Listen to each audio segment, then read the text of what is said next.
Assalamualaikum warahmatullahi wabarakatuh. Perkenalkan, nama saya Nuria Lestari, NIM 1910301005.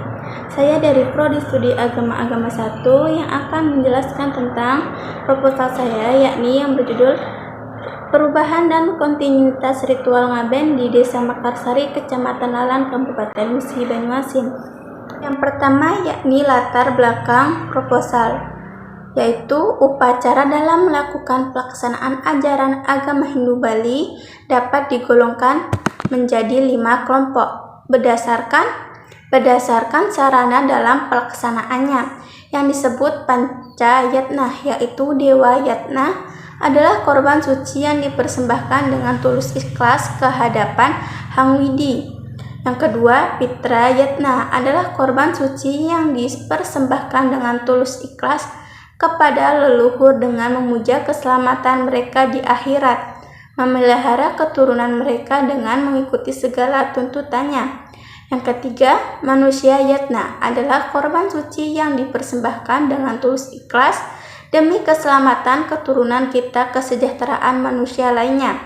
Yang keempat, Rita Yatna adalah korban suci yang dipersembahkan dengan tulus ikhlas untuk kesejahteraan para resi.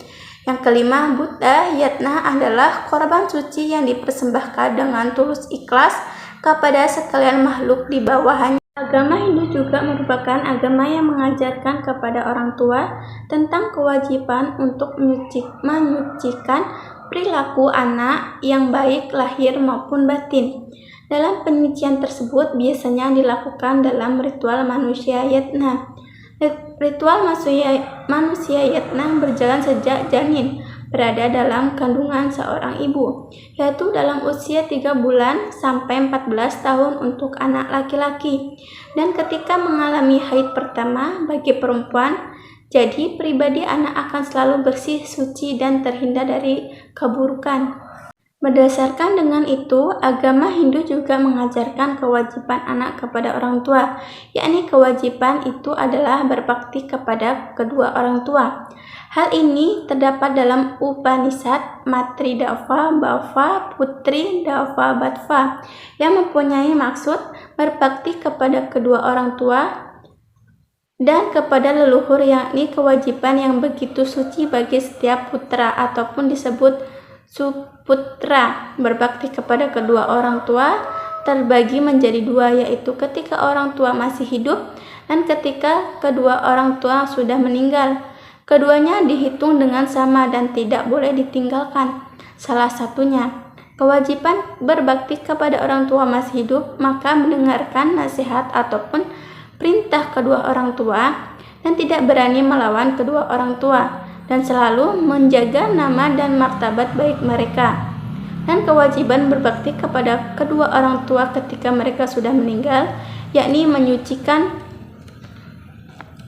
roh mereka. Dalam agama Hindu Bali itu disebut dengan upacara ngaben yang berkelompokkan ke dalam upacara Pitra Yatna. Menurut ajaran agama Hindu, dalam kehidupannya mempunyai 3 hutang yang disebut dengan Triyam. Salah satu hutang itu merupakan hutang kepada orang tua leluhur yang disebut Pitra Ram. Terdiri dari kata Pitra yang berarti luhur dan kata Ram yang mempunyai arti yakni hutang. Jadi kita adalah atas jasa mereka, kita telah memiliki hutang kepada mereka ataupun leluhur. Oleh karena itu wajib untuk membayarnya dengan cara melakukan acara ngaben jika orang tua atau leluhur kita sudah meninggal dunia. Adapun tujuannya adalah untuk mensucikan roh orang tua atau leluhur kita supaya cepat menyatu Sang Pencipta, yakni Tuhan Yang Maha Esa. Selanjutnya dalam draft proposal saya yakni rumusan masalah. Berdasarkan latar belakang penelitian, maka rumusan masalah dalam penelitian ini sebagai berikut. Yang pertama, apa perbedaan ritual ngaben di Bali dan ngaben di Desa Mekarsari, Kecamatan Lalan, Kabupaten Musi Banyuasin? Yang kedua, mengapa ritual ngaben di Bali dan di Mekarsari, Kecamatan Lalan, Kabupaten Musi Banyuasin itu berbeda? Selanjutnya yaitu tujuan penelitian dalam proposal saya, yakni berdasarkan rumusan masalah di atas, maka tujuan penelitian adalah untuk mengetahui perbedaan ritual ngaben di Bali dan ngaben di Desa Mekarsari, Kecamatan Lalan, Kabupaten Musi Banyuasin. Yang kedua, untuk mengetahui mengapa berbeda ritual ngaben di Bali dan di Mekarsari, Kecamatan Lalan, Kabupaten Musi Banyuasin. Selanjutnya, manfaat penelitian dalam proposal saya, yakni manfaat yang didapatkan dalam penulisan penelitian ini, maka hasil penelitian ini diharapkan dapat bermanfaat sebagai berikut. Yang pertama, manfaat teoritis. Untuk menambah wawasan dan pemahaman mengenai upacara Pitra Yatna yang terdapat di Bali dan di Desa Mekarsari, khususnya upacara pembakaran mayat ataupun ngaben. Yang kedua, manfaat praktis. Bagi masyarakat, penelitian ini dapat dipakai sebagai pedoman dalam melaksanakan suatu upacara keagamaan. Yang kedua, bagi generasi muda, penelitian ini dapat dipakai sebagai pedoman untuk mengenali nilai-nilai yang terkandung dalam pelaksanaan upacara keagamaan ataupun ngaben. Yang ketiga, dengan mengetahui dan upacara ngaben di Desa Mekarsari, Kecamatan Lalan, Kabupaten Musi Banyuasin, sehingga kelaknya pembaca dapat menarik hikmahnya dan melestarikan sebagai warisan leluhur. Selanjutnya, isi dalam proposal saya yakni tinjauan pustaka. Yang pertama, penelitian Wahyu Wirata tahun 2022. Fenomenologi pelaksanaan upacara ngaben Pitra Yatna di Kota Mataram. Pendekatan sosiologi agama dalam jurnal Penelitian Agama Hindu. Upacara ngaben secara konsepsional meliputi tahap sebagai berikut. Yang pertama, pembakaran jenazah dilanjutkan menghanyutkan abu ke sungai atau laut yang bermakna melepaskan sang atma ataupun roh dari belenggu keduniawian sehingga mudah bersatu dengan Tuhan. Bakar jenazah merupakan suatu rangkaian upacara mengembalikan unsur panca mahabhuta, 5 unsur pembangunan badan kasar manusia, kepada asalnya sehingga tidak menghalangi perjalanan atma ke sunya loka. Ketulusan keluarga yang meninggal kepada almarhum supaya cepat menyatu dengan Ida Sangya Widiwasa. Dengan demikian dibutuhkan kesadaran masyarakat tentang arti pentingnya makna kehidupan sehingga dapat melaksanakan swadramanya dengan sebaik-baiknya. Penelitian Ernitim tahun 2018. Upacara ngaben di Desa Rama Agung, Bengkulu Utara, Jurnal Penelitian Sejarah dan Budaya. Berdasarkan informasi di lapangan, upacara ngaben orang Bali di Desa Rama Agung dilakukan dalam 2 cara, yakni secara perorangan dan secara massal. Pelaksanaan upacara ngaben memerlukan dana yang cukup banyak sehingga ada orang yang tidak mempunyai dana yang cukup ketika adanya kematian. Kematian suatu yang tidak direncanakan tetapi pasti akan datang pada waktu yang tidak ditentukan. Kondisi ini yang terjadi pada hampir semua orang termasuk orang Bali di Desa Rama Agung. Oleh sebab itu, upacara ngaben dilaksanakan secara massal. Maksudnya adalah upacara ngaben dilaksanakan secara bersama-sama sehingga biaya dapat ditanggulangi bersama. Namun sebaliknya, ada di antara orang Bali yang memang mempunyai simpanan dan hingga bila ada anggota keluarga yang meninggal dunia bisa langsung diangabenkan. Hal demikian dinamakan dengan ngaben per orang dan segala pembiayaan ditanggung oleh keluarga yang bersangkutan. Ketiga, penelitian Mary Ambar Nuari tahun 2019. Upacara ngaben warga Banyuwangi di Desa Ambiensa, Kabupaten Gianyar. Jurnal Pangkaja Program Pasca Sejarah Institut Hindu Drama Negeri Denpasar. Proses pelaksanaan upacara ngaben warga Banyuwan dibagi menjadi 3 tahap, yaitu proses perupacara ngaben, prosesi upacara ngaben serta prosesi pasca upacara ngaben. Profesi 1. Pra upacara terdiri dari A. Menentukan hari baik untuk melaksanakan upacara ngaben. B. Persiapan sarana prasarana. C. Proses pembersihan atau penyiraman loyan di rumah duka. Yang kedua, pelaksanaan upacara ngaben yang terdiri dari A. Upacara ngaskara. B. Upacara ngubanisa. Yang ketiga, presepsi pengutangan. Sesi pengiriman. Prosesi pasca upacara ngaben yaitu melakukan upacara pecaruan, melukat, dan memprascita untuk seluruh anggota keluarga serta melakukan prosesi metungapan. Yang keempat yakni bahwa Atmaja Anatawikrama Tungga Atmajaya Lumputu Sri Aryani tahun 2016. Ngaben di Kromatorium pada masyarakat Hindu Bali. Perspektif McDonald Dinasti dan Compeus Jurnal Mozaik Humaniora. Alasan maknawi tentang efisiensi daya hitung prediksi dan daya kontrol dapat dikaitkan dengan dimensi manusia sebagai Homo sapiens yang mencakup hakikat manusia sebagai makhluk rasional, ekonomi bekerja, dan empiris. Yang kelima, penelitian Ranti Paraswati, Gede Matrawan, Ketut Yasini tahun 2021.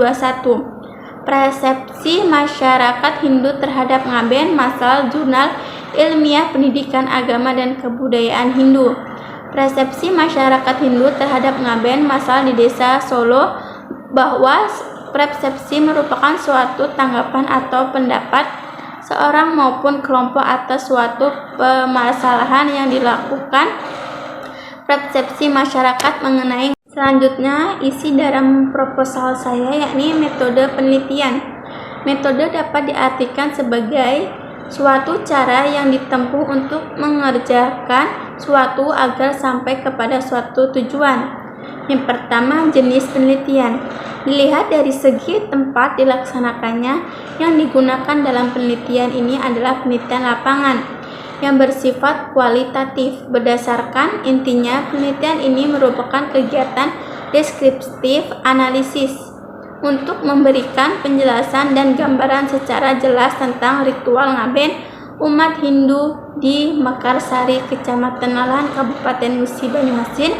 Penelitian ini untuk turun langsung ke lapangan untuk menyaksikan observasi dan wawancara dengan objek yang diteliti yakni tentang ritual ngaben. Kedua yakni jenis dan sumber data. Jenis data dalam penelitian ini yaitu data kualitatif. Data kualitatif berbentuk deskriptif berupa kata-kata, lisan ataupun tulisan tentang tingkah laku manusia yang dapat diamati. Sumber data yang digunakan dalam penelitian ini terbagi menjadi dua bagian, yaitu data primer dan data sekunder. Data primer, Abdurrahman Fatoni mengungkapkan bahwa data primer adalah data yang langsung dikumpulkan oleh penelitian dari sumber pertama. Disinilah penulis menggunakan sumber data primer dari data hasil wawancara. Hasil wawancara ini bertujuan untuk mengetahui informasi dengan menyelidiki informasi yang lalu dan sekarang oleh para partisipan untuk mengetahui pemikiran dan persepsi mereka. Metode wawancara dipilih untuk menunjang penelitian dalam memperoleh data seperti bagaimana pengalaman pelaksanaan ritual ngaben ketika informasi berada di Bali. Penelitian dalam memperoleh data seperti bagaimana pengalaman pelaksanaan ritual ngaben ketika informasi berada di Bali atau sesama tinggal di Bali dengan ketika mereka berpindah ke Mekarsari. Seperti proses-proses apa saja yang berakulturasi dengan budaya setempat. Yang baru dalam pengumpulan data kualitatif, tanggapan orang-orang yang diwawancarai terhadap pertanyaan Anda menentukan bagaimana wawancara berkembang serta memindaklanjuti jawaban mereka dengan pertanyaan-pertanyaan selanjutnya. Metode pengumpulan data. Beberapa metode pengumpulan data yang dipergunakan dalam penelitian ini dimaksudkan untuk memperoleh data yang dibutuhkan sesuai dengan permasalahan yang dibahas dalam penelitian ini. Maka metode penelitian data yang digunakan dalam penelitian ini adalah sebagai berikut. Pertama adalah metode observasi. Adalah kegiatan menurut Sutrisno Hadi. Metode observasi adalah metode ilmiah yang dapat diartikan sebagai pengamatan dan pencatatan dan sistematika terhadap fenomena-fenomena yang diselidiki ataupun yang diteliti. Yang kedua yaitu wawancara ataupun interview, yaitu pengumpulan data dengan mengajukan pertanyaan secara oleh peneliti, mengumpulkan data kepada informasi dan jawaban informasi dicatat atau direkam oleh alat perekam. Yang ketiga, dokumentasi adalah catatan peristiwa yang sudah berlalu. Dokumen bisa berbentuk tulisan, gambaran, ataupun karya-karya monumental dari seorang. Dokumentasi merupakan salah satu sumber daya yang menggunakan kamera ataupun video dan rekaman dalam memperoleh wawancara tersebut. Pengambilan dokumentasi ini dilakukan dengan cara ketika sedang melakukan penelitian, yang mana dokumentasi tersebut yang sangat utama yakni tentang ritual ngaben di Bali dan di Mekarsari. Keempat yakni teknik analisis data. Analisis data merupakan tahapan akhir dari penelitian. Data yang telah dikumpulkan dan langkah selanjutnya dianalisis dengan menggunakan analisis kualitatif. Menurut Kartini-Kartono, analisis kualitatif yaitu data yang dijadikan dapat diselidiki secara langsung. Misalnya data tentang opini, keterampilan, sosialitas, kejujuran, simpati, dan banyak lagi lainnya. Teknik analisis data dalam penelitian ini penulis menggunakan dengan cara analisis karena data yang digunakan dalam penelitian ini yaitu data deskripsi kualitatif, yaitu menganalisis data, menyajikan fakta secara sistematis berdasarkan data yang diperoleh dari peneliti sehingga dapat lebih mudah dipahami dan disimpulkan. Yang terakhir dalam proposal saya yakni sistematika pembahasan. Dalam penulisan skripsi ini akan disajikan dalam bentuk karya tulis ilmiah yang terdiri dari 5 bab dengan sistematika pembahasan sebagai berikut. Bab pertama, pendahuluan yang meliputi latar belakang masalah, rumusan masalah, tujuan penelitian, manfaat penelitian, tinjauan pustaka, metode penelitian, dan sistematika pembahasan. Bab yang kedua menguraikan tentang bagaimana gambaran umum atau deskripsi data profil yang berkaitan dengan penelitian yang dikaji. Hal-hal tersebut yang berkaitan letak geografis, kondisi keagamaan, kondisi ekonomi, kondisi sosial dan budaya di Desa Mekarsari, Kecamatan Lalan, Kabupaten Musi Banyuasin. Bab ketiga isinya menjelaskan tentang perbedaan ritual ngaben di Bali dan ngaben di Mekarsari, Kecamatan Lalan, Kabupaten Musi Banyuasin. Bab yang keempat yaitu mengapa ritual ngaben di Bali dan di Mekarsari, Kecamatan Lalan, Kabupaten Musi Banyuasin itu berbeda. Yang kelima merupakan akhir bab dari penelitian ini. Pada bab ini akan berisi tentang penutup dan saran, ditambah lampiran-lampiran berhubungan dengan penelitian ini. Sekian presentasi dari saya, mana banyak salah dan kurangnya saya minta maaf. Kepada Allah saya mohon ampun. Saya akhiri. Wassalamualaikum warahmatullahi wabarakatuh.